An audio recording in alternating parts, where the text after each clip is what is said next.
I'm trying to make this short and sweet. And it's just a thought that I had that I want to capture before I forget about it. It's something I've thought about very often over many years. And it comes from my time in exploring leadership, right? And always striving to be a better leader myself. Not so much the manager, but the leader. First, let me explain what I see is the difference between management and leadership, right? Management for me, I think, is something that could always be put on a spreadsheet or a project, like a NAT table or something like that, a NAT, whatever table you want to, however you want to say that. And that's where you're saying this has to occur. These are the resources and time I'm assigning to it. And this is when it has to occur. And then what other things have to occur along with this? Is this thing here, is this dependent on something else? Does something else have to happen first? Or can this happen independently while other things happen at the same time, so on and so forth? That's management, right? You're managing the processes and the procedures and managing the people or the assets that are making the processes and the procedures work. Leadership is completely different from management. There's very, very little crossover. I mean, that Venn diagram, there's a very small crossover of where management and leadership might cross over in the middle. Leadership is, what was the Army definition of leadership?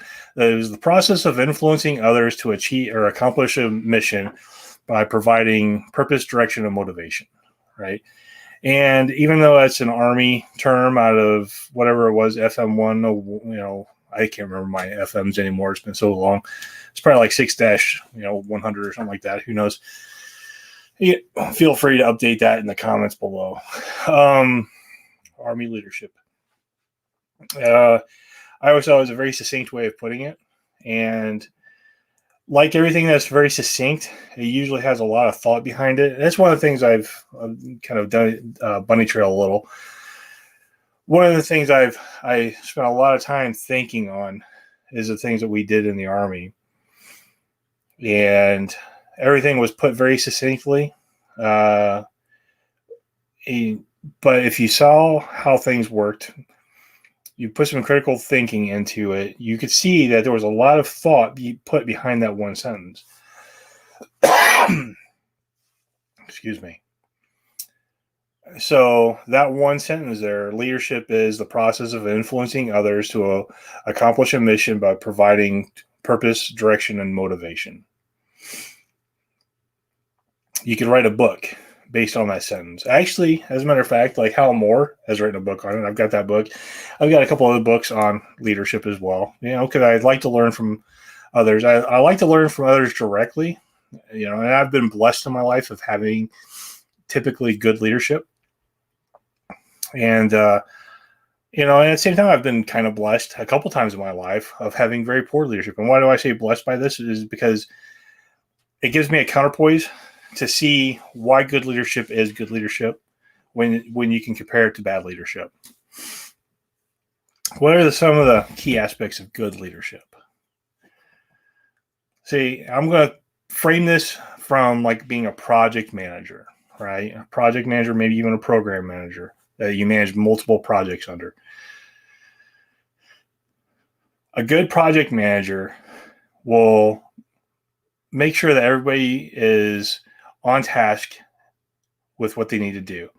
Everything follows the calendar. Everybody has their own little NAT charts going down to their own deliverables, and they all have to coincide at a date, right?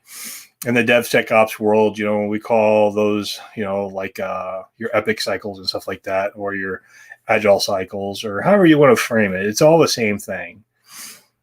A whole bunch of people are working on a whole bunch of different paths of something, from anywhere from document writing down to hardcore coding and everything in between.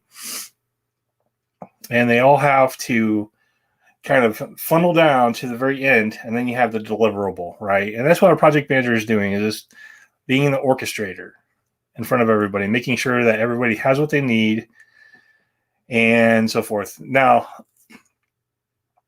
the good project manager will listen to the other managers and team leads and so forth under him or her, and understand any obstacles, challenges that they may have, or if they've done things that are ahead of schedule and they can start working on something else. And if they do, is that dependent on something else too? They can, are they going to have a stop workage while they're waiting for a dependency?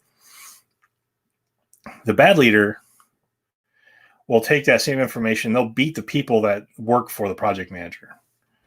A good leader takes that information and tries to reduce the obstacles in front of them. It goes, the project manager goes up and above, and to other program managers, up to other influencing stakeholders and so forth, to kind of clear a path to make sure that that project manager's team is successful. Whereas the bad manager they're usually very self-centered and self-focused, and they want to look like they're succeeding. So what they do is they beat the people trying to make that person successful. Because there's an old standard adage that, if the boss isn't successful, none of us are successful. Kind of goes with the Army saying of one team, one fight. We're all fighting for the same thing.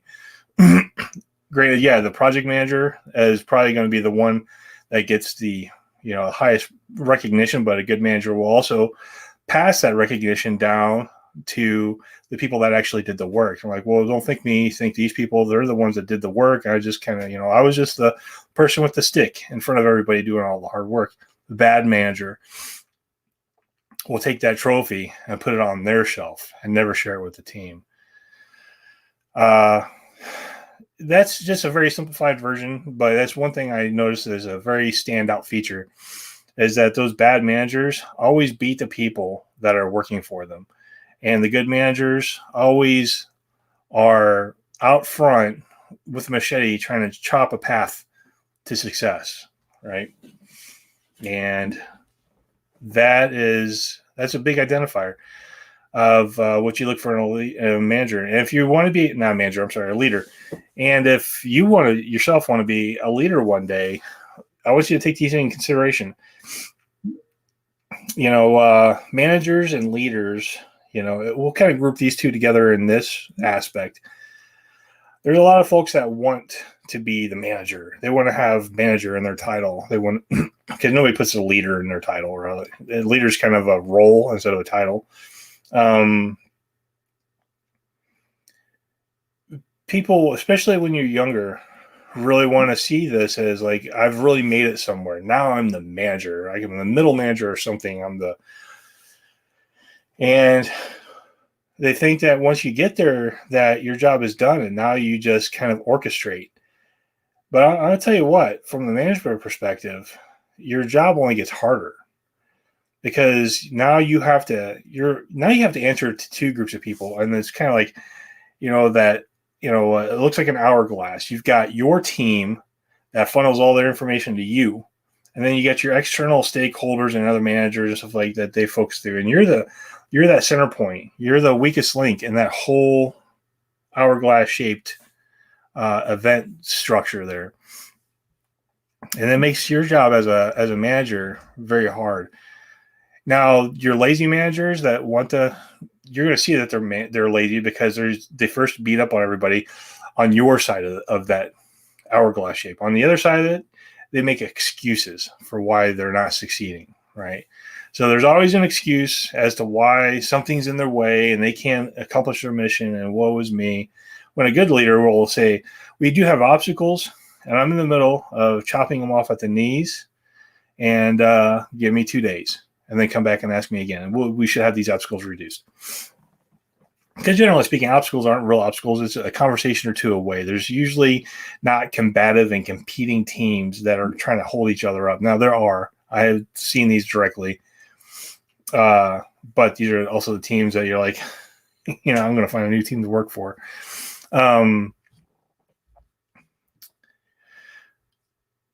That's what makes leadership the hardest, though, is because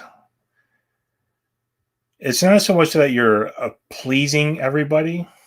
but you're doing everything you possibly can to facilitate mission objective, whatever that mission objective is.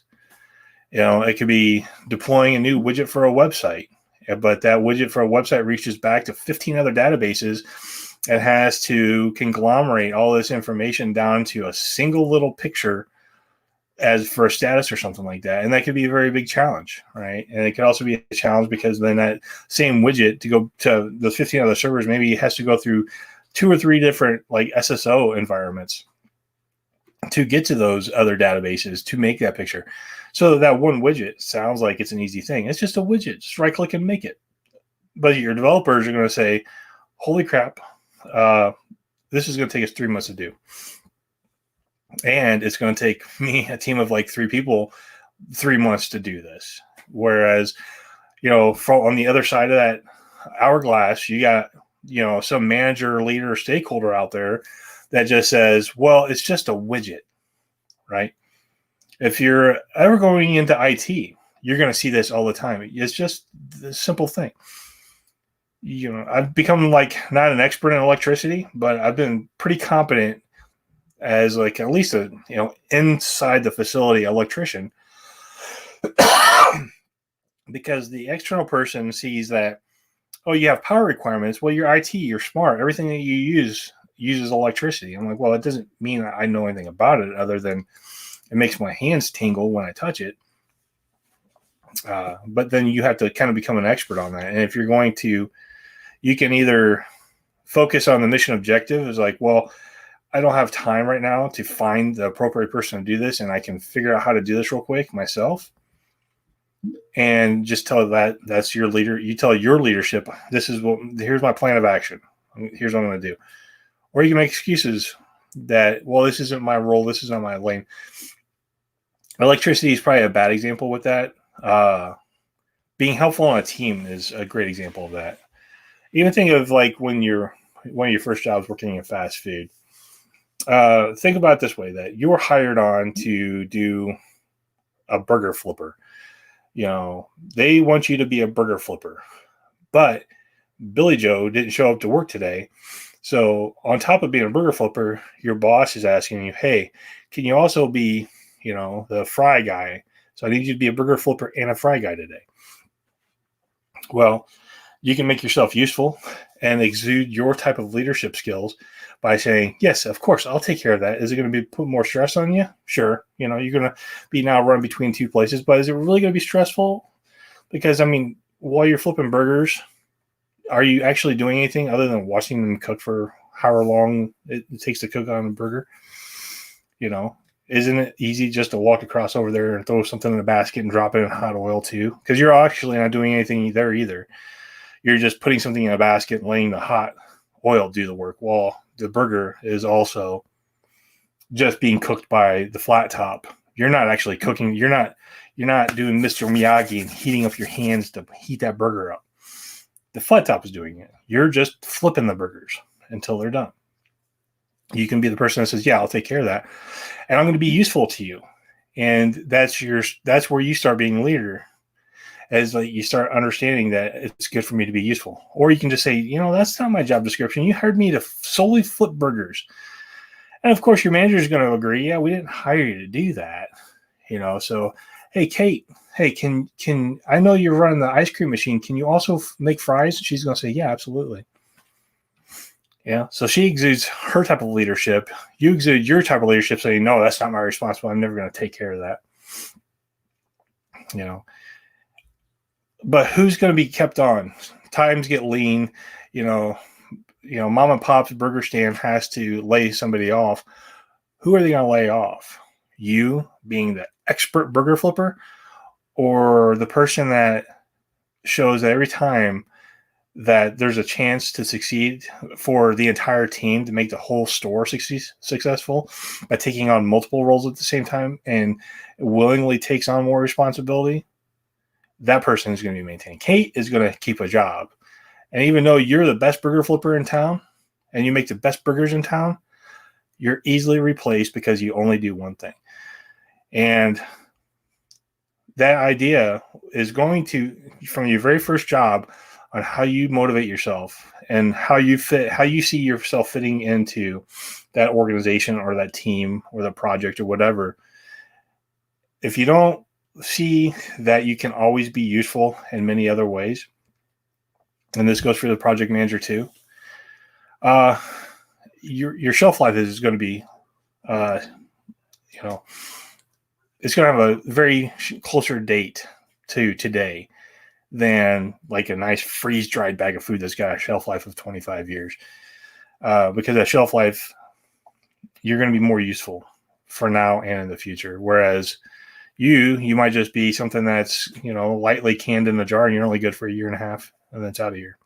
Anyways, that was a little bit of a rambling at the very end. But when you are identifying the leadership that you want to portray, pay attention to the leaders that you have, and also understand and realize that the type of leaders that you will be one day starts today. What are the decisions you're making today that are going to shape and form you into being a leader in the future? And maybe you won't be. Maybe you'll always be somebody that's just told what they're to do.